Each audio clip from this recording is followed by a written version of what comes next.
और पंडित मोतीलाल नेहरू, गांधी जी और भी बहुत सारे लोग थे।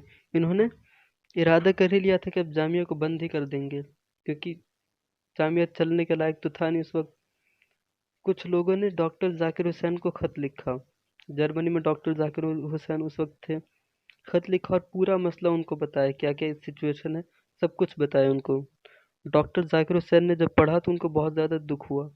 उन्होंने फौरन ही खत लिख कर भेजा कि मैं और मेरे कुछ दोस्त अपनी पूरी जिंदगी जामिया के लिए लगाने के लिए तैयार है। जब तक मैं जर्मनी से नहीं आ जाता आप जामिया को बंद मत कीजिएगा। मैं आकर जामिया को फिर से दोबारा जिंदा करूंगा।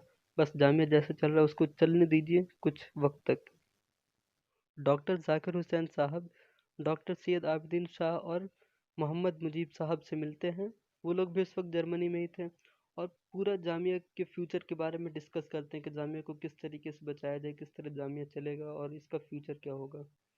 ये तीन लोग बैठकर पूरी बात करते हैं और फिर इन लोगों ने इरादा किया था कि जैसे हम जाएंगे इंडिया वापस जामिया को सबसे पहले बचाएंगे। ये लोग फरवरी में मिले थे और सारी डिस्कशन उसी वक्त हुई थी। फिर कुछ दिनों बाद ये लोग इंडिया आ जाते हैं। जैसे ये लोग इंडिया आते हैं रेलवे स्टेशन पर जामिया के बहुत सारे लोग जाकर खुशी के साथ इनका इस्तकबाल करते हैं। 1925 में जामिया अलीगढ़ से करोल बाग में आ चुका था जो दिल्ली में है। 1926 में डॉक्टर जाकिर हुसैन जामिया के तीसरे वीसी बनाए जाते हैं, तीसरे शेखुल जामिया या फिर वाइस चांसलर बनाए जाते हैं आफ्टर अब्दुल मजीद ख्वाजा। डॉक्टर जाकिर हुसैन और उनके दोस्तों के आने के बाद जामिया में एक नई सी जान पड़ गई थी, क्योंकि डॉक्टर जाकिर हुसैन और उनके साथियों ने जामिया को बहुत ज़्यादा फंडिंग दी, घूम घूम कर डोनेशन जामिया के लिए लाए और फिर जामिया ने एक नई राह देखी। 1926 में गर्मियों की छुट्टियों में डॉक्टर जाकिर हुसैन अपने दोस्त मौलवी अब्दुल हक और ख्वाजा अब्दुल मजीद के साथ एक डेलीगेशन को हैदराबाद ले जाते हैं ताकि जामिया के लिए डोनेशन इकट्ठा कर सके। वहाँ के जो राजा रहते हैं वो जामिया के लिए बहुत ज़्यादा डोनेशन देते हैं। सर्दियों की जब छुट्टी आती है तो डॉक्टर जाकिर हुसैन बिहार जाते हैं और उनके साथ अब्दुल अलीम साहब अहरारी और हामिद अली भी रहते हैं।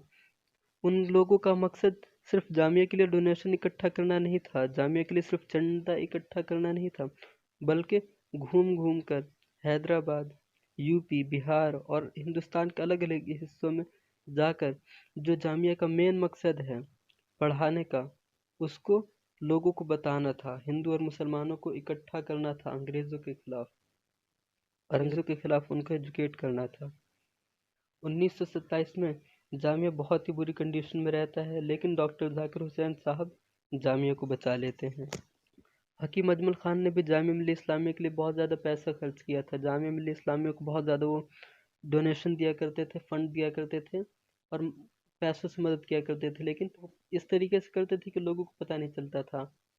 आखिरी वक्त जब उनका आया 1927 में उनकी डेथ हो जाती है।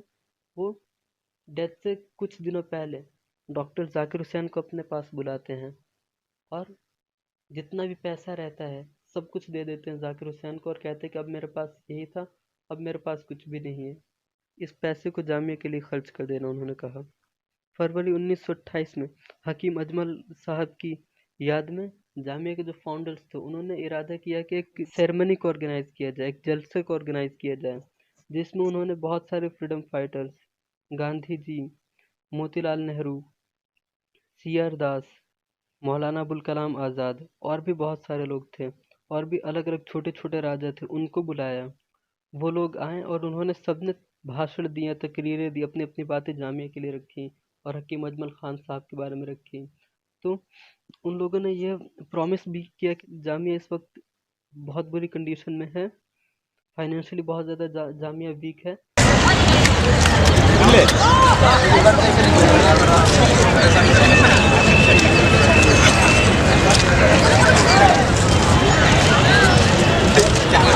और फिर बाद में जब वो सब भाषण दे चुके तो उन सब का नाम उन्होंने सुनाया।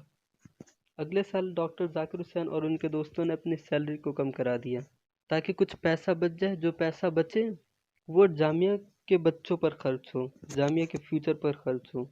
जामिया जब करोल बाग में आया था तो स्टूडेंट्स सुबह में मॉर्निंग वॉक के लिए बहुत दूर तक चले जाते थे और यहाँ पर ओखला आकर जमुना के किनारे वो लोग कहते थे कि काश जामिया यहाँ पर आ जाता तो कितना मज़ा आता। वो लोग सोच भी नहीं सकते थे कि कुछ वक्त बाद जामिया यहाँ पर आ भी जाएगा, और 1935 में जामिया ओखला में ही आ जाता है। 1935 में जब जामिया करोल बाग से ओखला में आता है, तब स्टूडेंट्स की और टीचर्स की तकरीबन 1000 सवारियां रहती हैं। उनके लिए 20 से लेकर 25 लॉरियों की ज़रूरत होती है, और 20 और 25 लॉरियां किराए पर ली जाती हैं। जब सारे बच्चे आ जाते हैं, सारी लॉरियों में आ जाते हैं वो लोग, तो जो आखिरी लॉरी रहती है उसमें डॉक्टर जाकिर हुसैन बैठकर आते हैं। जब वो लोग ओखला में आ जाते हैं, तब डॉक्टर जाकिर हुसैन ने जामिया मिल्लिया इस्लामिया की बुनियाद वहाँ पर रखी, ओखला में। और सबसे पहली ईंट उन्होंने उस बच्चे से लगवाई जो सबसे छोटा था। और ये जगह जो आप मेरे पीछे देख रहे हैं, ये जब जामिया 1935 में दिल्ली में आई तो सबसे पहले यही बिल्डिंग बनी थी, और यहीं पर जामिया के यौम तासीस से फिर फाउंडेशन डे मनाए जाते थे, और यहीं पर मौलाना अबुल कलाम आज़ाद, गांधी जी, जाकिर हुसैन, पंडित मोतीलाल नेहरू और भी बहुत सारे फ्रीडम फाइटर यहीं पर आकर शरीक होते थे। और ये बिल्डिंग जामिया के स्टूडेंट्स के लिए बॉयज़ हॉस्टल कहलाता है। फिर बाद में इसी के सामने जामिया ने अपने स्कूल्स भी बनाए। जब जामिया करोल बाग से ओखला में शिफ्ट हो जाते हैं, तब डॉक्टर जाकिर हुसैन ने 6 जलसे रखे। पहले जलसे में उन्होंने ईस्ट और वेस्ट के बारे में अच्छे से बताया, और टर्किश जो लोग थे उनका क्या कंट्रीब्यूशन था वो बताया, और उस जलसे के सदर डॉक्टर अंसारी थे। दूसरे जलसे के सदर महात्मा गांधी थे। उस जलसे में मोनार्की को तोड़ने के बारे में जिक्र था, किस तरीके से मोनार्की को ख़त्म किया जाए। तीसरे जलसे में नौजवान तुर्कों की हुकूमत दिखाई गई, और इस जलसे के सदर मौलाना शौकत अली थे, मौलाना मोहम्मद अली जौहर के बड़े भाई। चौथे जलसे में खिलाफत का खात्मा किस तरीके से हुआ, किस तरीके से अंग्रेज़ों ने लास्ट ओटमन सुल्तान को हटा दिया था, उसके बारे में बताया। उसके सदर सैयद सुलेमान साहब नदवी थे। पांचवें जलसे में टर्किश लिटरेचर और शायरी पर बात हुई, जिसके सदर अल्लामा इकबाल थे। छठे जलसे में उस वक्त जो भी इंडिया में चल रहा था उसके बारे में बात होती है, और उसके लीडर भोला भाई देसाई थे। सातवें जलसे में औरतों के बारे में बात होती है, और उसकी सदर मिसेस सरोजनी नायडू थी। आठवें जलसे में औरतों के बारे में जो कुछ रह गया था बताने को उसकी बात होती है, और उसके सदर मशहूर सूफी जो उस वक्त रहते हैं डॉक्टर भगवान दास, वो थे। ये जो 8 जलसे होते हैं, इसमें हिंदू, मुस्लिम, सिख, ईसाई, अंग्रेज, मर्द, औरतें सभी शामिल हुए थे। 10 मई 1936 को डॉक्टर मुख्तार अहमद अंसारी की डेथ हो जाती है, जो उस वक्त जामिया मिल्लिया इस्लामिया के चांसलर थे। तब डॉक्टर जाकिर हुसैन ने दिल्ली रेडियो से लोगों को एड्रेस किया और सबको ये खबर दी। बहुत ही ज़्यादा डॉक्टर जाकिर हुसैन उस वक्त इमोशनल थे, और उन्होंने इसी तरीके से डॉक्टर मुख्तार अहमद अंसारी का जो भी कंट्रीब्यूशन था जंग आज़ादी में सबको बयान किया। डॉक्टर जाकिर हुसैन जामिया मिल्लिया इस्लामिया के वाइस चांसलर थे। उस वक्त उन्होंने खुद को बहुत सारे एजुकेशनल कामों में जोड़ कर रखा, और बहुत सारे इंडिया में एजुकेशनल रिफॉर्म उन्होंने किया। मोहम्मदन एंग्लो ओरिएंटल कॉलेज, जो इस वक्त अलीगढ़ मुस्लिम यूनिवर्सिटी कहलाता है, उसमें भी उन्होंने बहुत सारे एजुकेशनल रिफॉर्म किए, और इस वक्त वो इंडिया के प्रोमिनेंट एजुकेशनलिस्ट बनकर उभरते हैं, एजुकेशनल थिंकर बनकर उभरते हैं, और उन्होंने इंडिया के बारे में बहुत कुछ लिखा। अक्टूबर 1937 में कांग्रेस ने वर्धा में नेशनल कॉन्फ्रेंस ऑन एजुकेशन को ऑर्गेनाइज किया, और फिर इस पर रेजोल्यूशन भी कांग्रेस ने पास कर दिया। इस स्कीम का main principle learning through activity था, और ये गांधी जी के आइडिया पर बेस्ड था, जो उन्होंने वीकली हरिजन में पब्लिश कराया था। गांधी जी ने बेसिक एजुकेशन स्कीम के कुछ प्रोविज़न पहले से ही लिख दिए थे, और फिर एक कमेटी बनाई जाती है, उसको जाकिर हुसैन प्रेसाइड करते हैं और उनको ही मंजूरी दे देते हैं। उस स्कीम के कुछ प्रोविज़न्स थे, जैसे कि जो बच्चों को पढ़ाया जाएगा उसमें हैंडीक्राफ्ट को भी इंक्लूड किया जाएगा, मतलब हैंडीक्राफ्ट उनके सिलेबस में होगा। और जब बच्चे पढ़ेंगे तो 7 साल तक उनको उनकी मदर टंग में ही पढ़ाया जाएगा, उनकी मादरी ज़बान में ही सिखाया जाएगा, इंग्लिश का बिल्कुल भी यूज़ नहीं किया जाएगा। क्योंकि 2 बातें थी, एक तो अंग्रेज़ों का उस वक्त बायकॉट करना था और अंग्रेज़ी को अवॉइड करना था, और दूसरी बात ये थी कि बच्चे अपनी लैंग्वेज में ही चीज़ों को आसानी से समझ पाते हैं। तो 7 साल तक उनको इंग्लिश में नहीं पढ़ाया जाएगा, हिंदी में या फिर मदर टंग में पढ़ाया जाएगा। और फिर 7 साल बाद वो इंग्लिश पढ़ सकते हैं। और जो भी बच्चों को एजुकेशन दी जाएगी उसमें रिलीजियस टीचिंग्स बिल्कुल भी नहीं होंगी, रिलीजन के बारे में कुछ भी नहीं पढ़ाया जाएगा। और बच्चों को पढ़ाने के साथ साथ उनको प्रोडक्टिव एक्टिविटी में भी इन्वॉल्व करना था, जैसे कि हैंडीक्राफ्ट में, जैसे कि बच्चे पढ़ते भी जाएं और हैंडीक्राफ्ट भी सीखते जाएं ताकि देश की इकोनॉमी में ग्रोथ हो।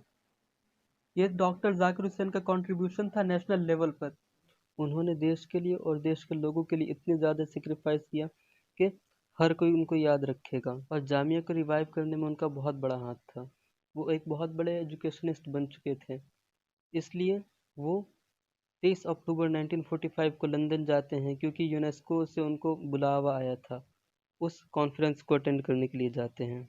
1945 में डॉक्टर जाकिर हुसैन ने कहा कि अब जामिया को बने हुए 25 साल हो गए हैं, इसलिए गोल्डन जुबली सेलिब्रेट करना चाहिए। उन्होंने अप्रैल 1946 की डेट फिक्स की और कहा कि इस वक्त हम लोग जामिया का गोल्डन जुबली सेलिब्रेट करेंगे। जामिया का गोल्डन जुबली होने वाला था, इसके लिए डॉक्टर जाकिर हुसैन बॉम्बे जाते हैं और वहाँ से कंट्रीब्यूशन लेकर आते हैं। 1946 में जामिया का गोल्डन जुबली होता है। फिर एक साल बाद 1947 में देश आज़ाद हो जाता है। मुख्तार अहमद अंसारी का जन्म 25 दिसंबर 1880 में यूसुफपुर में हुआ। यूसुफपुर गाज़ीपुर में है, जो ईस्टर्न यूपी में आता है। इन्होंने अपनी शुरू की तालीम विक्टोरिया स्कूल से हासिल की। फिर कुछ दिनों बाद इनकी फैमिली हैदराबाद चली जाती है और ये मेडिकल की डिग्री मद्रास मेडिकल कॉलेज से हासिल करते हैं। और उसके बाद हायर एजुकेशन के लिए इनको इंग्लैंड भेज दिया जाता है और इंग्लैंड ये चले जाते हैं। और इंग्लैंड में जाकर वहाँ से इन्होंने एमडी और एमएस की डिग्री 1905 में हासिल की। ये एमडी और एमएस मेडिकल की 2 डिग्रीज हुआ करती हैं। 1910 में उन्हें मास्टर्स ऑफ सर्जरी की डिग्री मिली from the University of Edinburgh. वो एक बहुत ही मेहनती और इंटेलिजेंट स्टूडेंट थे और इनके जो डॉक्टर्स थे और इनके कलीग्स जो थे वो बहुत ज़्यादा इनको पसंद करते थे। एक टॉप क्लास स्टूडेंट थे और इन्होंने लंदन लॉक हॉस्पिटल और चैरिंग क्रॉस हॉस्पिटल में काम किया। वहाँ पर इन्होंने सर्जरी किया और ये इंडियन पायनियर थे सर्जरी के, मतलब ये ऐसे इंडियन थे जिन्होंने वहाँ पर सर्जरी को शुरू किया। जो इंग्लैंड में डॉक्टर्स थे, हॉस्पिटल के लोग, वो इनको बहुत ज़्यादा पसंद करते थे। आज भी चैरिंग क्रॉस हॉस्पिटल में इनके नाम से एक वार्ड है, इनकी रिस्पेक्ट की वजह से। 1898 में जब ये मद्रास में स्टूडेंट थे, उन्होंने पहला ऑल इंडिया कांग्रेस सेशन को अटेंड किया जब इनकी उम्र 18 साल की थी, जिस सेशन को आनंद मोहन बोस ने प्रेसाइड किया था। इन्होंने इंडियन इंडिपेंडेंस मूवमेंट में भी पार्टिसिपेट किया। उस वक्त इन्होंने पार्टिसिपेट करना शुरू कर दिया जब ये इंग्लैंड में ही काम करते थे, इंग्लैंड में ही मेडिकल का काम किया करते थे। और जब इंग्लैंड से इंडिया आए तो यहाँ पर सबसे बड़ी पार्टी कांग्रेस थी और यहाँ पर मुस्लिम लीग भी थी। इन्होंने दोनों पार्टीज को ज्वाइन कर लिया। फिर 1912 में पता चलता है इन्हें कि बाल्कन ने टर्की पर अटैक कर दिया है। फिर कुछ दिनों बाद कुछ लोगों के साथ टर्की चले जाते हैं,